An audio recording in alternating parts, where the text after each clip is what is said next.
আমি বিধায়কৰ দক্ষতা বিকাশ সমিতিৰ উদ্যোগত আৰু স্থানীয় মাননীয় শিক্ষাগুৰুসকলৰ সহযোগত অহা কালিৰ পৰা যিহেতু গ্ৰীষ্ম বন্ধ আৰম্ভ হ'ব, অহা কালিৰ পৰা সমষ্টি 21টা থানত আমি 10ম শ্ৰেণীৰ ছাত্ৰ ছাত্ৰীৰ বাবে বিনামূলীয়া পাঠদানৰ কাৰ্যসূচী ৰাখিছোঁ।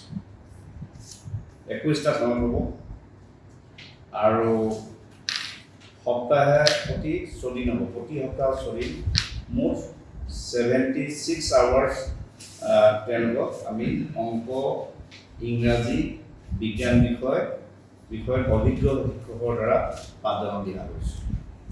আমি ভাবোঁ যে ইয়াৰ জৰিয়তে আমাৰ সমষ্টিত হাজাৰ হাজাৰ ছাত্ৰ ছাত্ৰী উপকৃত হ'ব। গতিকে প্ৰতিখন পঞ্চায়তত একোটাকৈ এই শিবিৰ কৰা হৈছে। এই শিবিৰ অহাকালি ৰাতিপুৱা 10 বজাত একেলগে মুকলি হ'ব।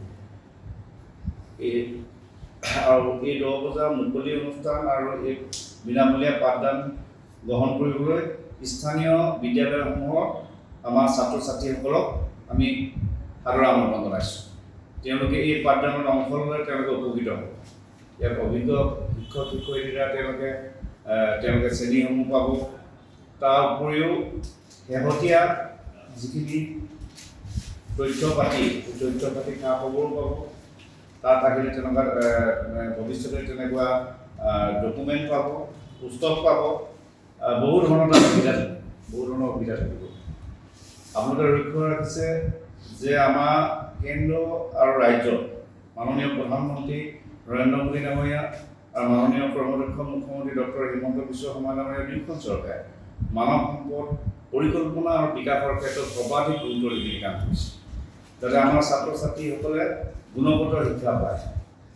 তাৰ বাবে যোৱা 11টা বছৰে কেন্দ্ৰীয় চৰকাৰে আমাৰ বিদ্যালয়বিলাক PMC বিদ্যালয়লৈ উন্নীত কৰিছে।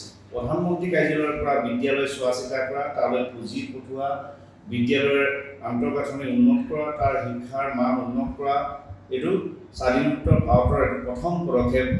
আমি তাক লৈ সকলোৱে আনন্দিত যে আমাৰ ভৱিষ্যতৰ যিসকল বিদ্যাৰ্থী তেওঁলোকক সঠিক বাটেৰে আগবঢ়াই নি যাতে তেওঁলোক উপযুক্ত মানৱ সম্পদ হ'ব পাৰে, তাৰ বাবে আমাৰ চৰকাৰে কেন্দ্ৰীয় নিষ্ঠাৰে কাম কৰিছে। একেলগতে আমাৰ মাননীয় মুখ্যমন্ত্ৰী ডক্টৰ হিমন্ত বিশ্ব শৰ্মা ডাঙৰীয়াই আমাৰ ৰাজ্যখনৰ পালিকৃত যিমান বিদ্যালয় আছে, এই বিদ্যালয়ত ৰাষ্ট্ৰীয় মানৰ আন্তঃগাঁথনিয়ে বহি ছাত্ৰ ছাত্ৰী অনুপাতে শিক্ষক শিক্ষয়িত্ৰী নিযুক্তি দি ছাত্ৰ ছাত্ৰীক নিয়মীয়াভাৱে যাতে পাঠদানত কোনো যাতে বেমেজালি নহয়, শিক্ষকসকলো যাতে নিয়মীয়াকৈ ছাত্ৰ ছাত্ৰীৰ কাষত থাকে, তেনেকুৱা এটা পৰিৱেশ ৰচনা কৰিবৰ কাৰণে যোৱা 4টা বছৰ নিৰলসভাৱে কাম কৰি আছে। যাৰ ফলত একোখন বিদ্যালয় গঢ়িবৰ বাবে আমি 5 কোটিৰ পৰা 8 কোটিলৈকে পাইছোঁ। ফালৰ পৰা বিনামূলীয়া সাজপাৰ, দুপৰীয়া আহাৰ, খেলা ধূলা সামগ্ৰী, জলপানী ইত্যাদিয়ে যাতে ছাত্ৰ ছাত্ৰীয়ে যাতে আগবাঢ়িব পাৰে তাৰ বাবে কাম কৰি আছে। তাৰ উপৰিও মাননীয় মুখ্যমন্ত্ৰী মহোদয়ে যোৱা 1 এপ্ৰিল তাৰিখে এটা ঘোষণা দিছিল যে 10ম শ্ৰেণীৰ ছাত্ৰ ছাত্ৰীসকলে যাতে তেওঁলোকে 2-3জনে লগ লাগি অভিজ্ঞ শিক্ষকৰ পৰা অতিৰিক্ত যাতে সহযোগ লৈ আৰু ভাল ধৰণে আগবাঢ়িব পাৰে, তাৰ বাবে 6 মাহৰ বাবে 300 টকাকৈ জলপানী দিয়াৰ কথা ঘোষণা কৰি ৰাখিছে। আৰু আমি স্থানীয়ভাৱে যোৱা 4টা বছৰ বিধায়কৰ শিক্ষা উন্নয়ন সমিতি আৰু বিধায়কৰ দক্ষতা বিকাশ উন্নয়ন সমিতি আমি কাম কৰি আছোঁ। আমাৰ বিধায়কৰ দক্ষতা বিকাশ উন্নয়ন সমিতিয়ে আমাৰ NEET, JEE, UPSC, APSC অৱতীৰ্ণ হ'ব বিচৰা ছাত্ৰ ছাত্ৰীসকলৰ কাষত থাকি পাঠ্যমানে অফলাইন অনলাইনত তেনেকুৱা সেৱা কৰা কাম চলাইছে। এইধৰণে 3rd গ্ৰেড 4th গ্ৰেড নিযুক্তি পাঠ মুহূৰ্তত তেওঁলোককো তেনেকুৱা দক্ষতা দিবৰ বাবে তেনেকুৱা মাহেকীয়া কেম্প কৰিছিল। সেইধৰণে পুলিচ মিলিটাৰী নিয়োগৰ ক্ষেত্ৰতো যাতে আমাৰ ল'ৰা ছোৱালীয়ে যাতে আগবাঢ়িব পাৰে তাৰ বাবেও তেনেকুৱা আমাৰ কেম্প আছে।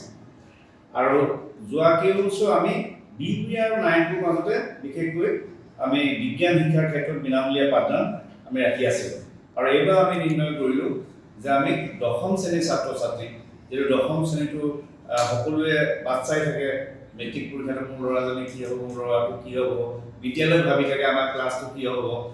গতিকে এইটো ক্ষেত্ৰত এইবাৰ আমি নতুনকৈ 21টা থানত তেনেধৰণে আমি পাঠদান দিবৰ কাৰণে ইতিমধ্যে আমি প্ৰস্তুতি সম্পূৰ্ণ কৰিছোঁ। অহাকালি প্ৰতিখন 21টা স্থানত সেইধৰণে আমাৰ একোগৰাকী বিশিষ্ট শিক্ষাবিদে এই উদ্বোধনী অনুষ্ঠানত ভাগ ল'ব। বিশিষ্ট সমাজসেৱক আৰু বিশিষ্ট শিক্ষাবিদসকলে উদ্বোধনী অনুষ্ঠানত তেওঁলোকে ভাগ ল'ব। সেইখিনি কথা আমাৰ আহ্বায়ক ডাঙৰীয়াই অৱগত কৰিব।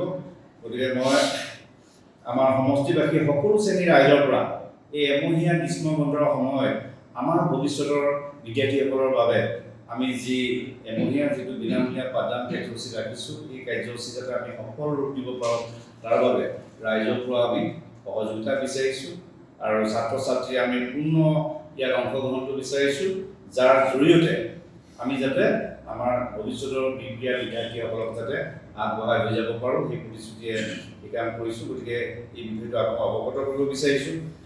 আমাৰ কেম্পকেইটা যিকেইটা কেম্পত হ'ব মই আপোনালোকক জনাব বিচাৰিছোঁ।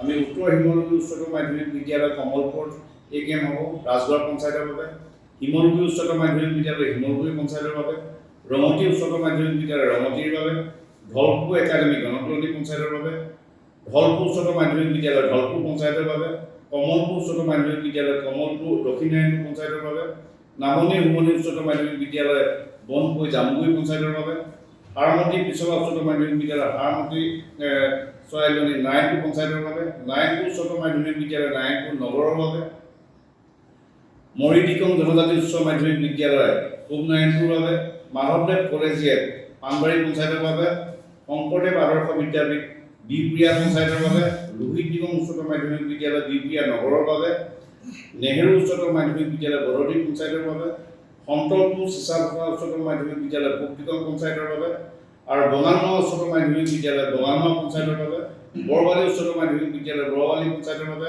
শংকৰদেৱ কলেজিয়েট উচ্চতৰ মাধ্যমিক বিদ্যালয় কোঠালী পাহাৰৰ বাবে আৰু গোহাঁইকমল উচ্চতৰ মাধ্যমিক বিদ্যালয় আমাৰ দুৰপাং গৰুবন্ধা পঞ্চায়তৰ বাবে, ভোলাবুৰী উচ্চতৰ মাধ্যমিক বিদ্যালয় ভোলাবুৰী পঞ্চায়তৰ বাবে আৰু পিছলাগুৰি উচ্চতৰ মাধ্যমিক বিদ্যালয় পিছলা পঞ্চায়তৰ বাবে। এই 25টা স্থানত 25টা কেন্দ্ৰত আমি অহাকালিৰ পৰা দিবৰ কাৰণে সাজু কৰিছোঁ। ইতিমধ্যে তাৰ বাবে আমাৰ বেনাৰ ইতিমধ্যে আমি ৰাখিছোঁ। এই ধৰণে আমি অহাকালি দিবৰ বাবে ব্যৱস্থা কৰিছোঁ। তাৰ উপৰি আমি এসপ্তাহৰ বাবে আমি ক্লাছখিনি ঠিক কৰিছোঁ। কেইটা ক্লাছ হ'ব, কোনে ক্লাছ কৰিব, তাৰ বাবে আমি ৰুটিন ইতিমধ্যে দিছোঁ। আৰু বাকীখিনি আমাৰ মাখন হাজৰিকা ডাঙৰীয়া, মাখন ডাঙৰীয়া আৰু সত্যজিৎ বৰা ডাঙৰীয়া আপোনাক অৱগত কৰিছোঁ। যিকোনো খবৰৰ বাবে যোগাযোগ কৰক 7099017330 লগতে 7099017110 নম্বৰত।